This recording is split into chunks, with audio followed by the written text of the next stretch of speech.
So, a question that I'm often asked in this industry is how many states do I need to purchase to place myself in the best position when I start off in final expense telesales or life insurance phone sales? So, I'm going to give you the answer. And before I go into this, I'm also going to give you two states to avoid because the last thing you want to do is waste your money on a state that is just going to drive you to maybe the brink of insanity. And it's not that they're bad folks in that state, but I'll give you some context in a hot minute.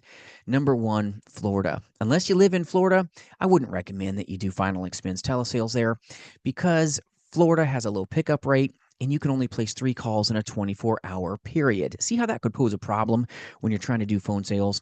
3 calls, that's it. Put the phone down. You're not going to be able to get as many pickups because the pickup rate is lower in Florida. So Florida is one state you probably want to avoid even if you live there.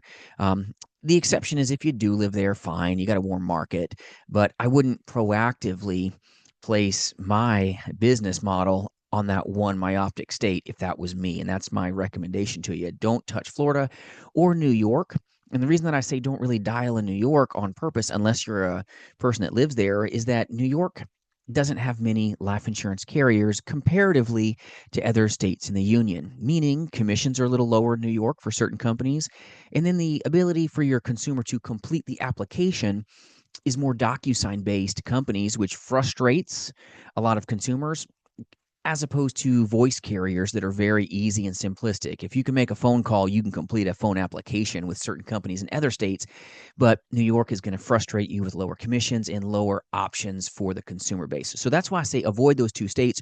Great people, by the way, that live in those states and that reside there, but I wouldn't choose to do my work in those states on purpose unless it was a referral. All right. So now that we're beyond those two states to avoid, let's talk about how many states do you really need when you first start off in final expense telesales. Well, you don't need a plethora of states.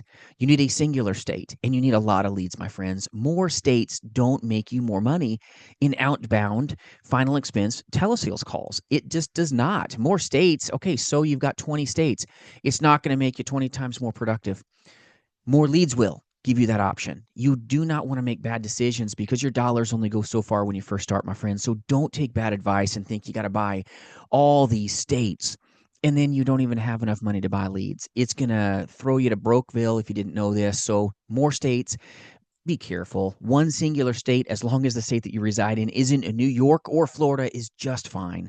It's a great state that you live in, and you can speak with a lot of transparency and openness about the state that you live in. You can talk about the burger shop down the street that you're just on the other side of the hill from them. You can talk about all these restaurants act, not anything more than like one that wants to get to know them because you're their neighbor, for goodness sakes. That's what you should be not acting like, but being like. You're their neighbor. You live close to them. If you're in their state, that's a big darn deal. If you can speak about the ocean, you can speak about maybe this desert place that is right near them because you've been there. You've done that. This isn't fakery. You are in the state they live in. You can connect with them more than somebody that doesn't and doesn't have a clue about their town or what even takes place there.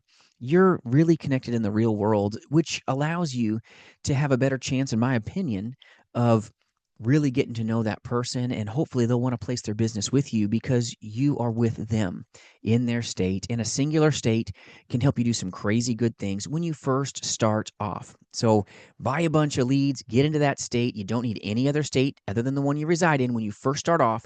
But then after your career is deeper in the business, maybe you want to journey into other non-resident states. Nothing wrong with that.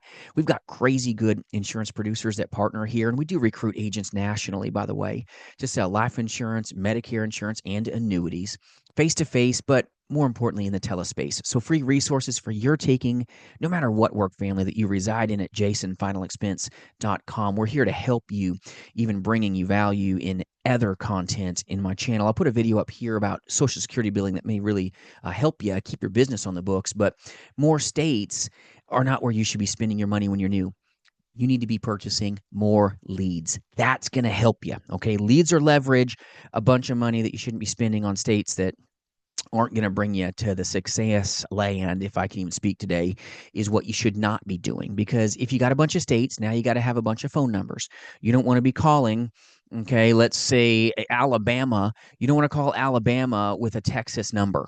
You're not going to have the same pickup rate as if you called Alabama with an Alabama number. So, more states, if you have a bunch of them, are going to cost you more money because you have to purchase local numbers if you want a better chance of better pickup rates. You got to think about it that way. More states is not the best thing, but when you're a broker, an insurance agent later on in your career, fine, leverage into some other states, but you got the money to purchase more leads in those states as well as local numbers when that day comes. But you shouldn't be buying all these states.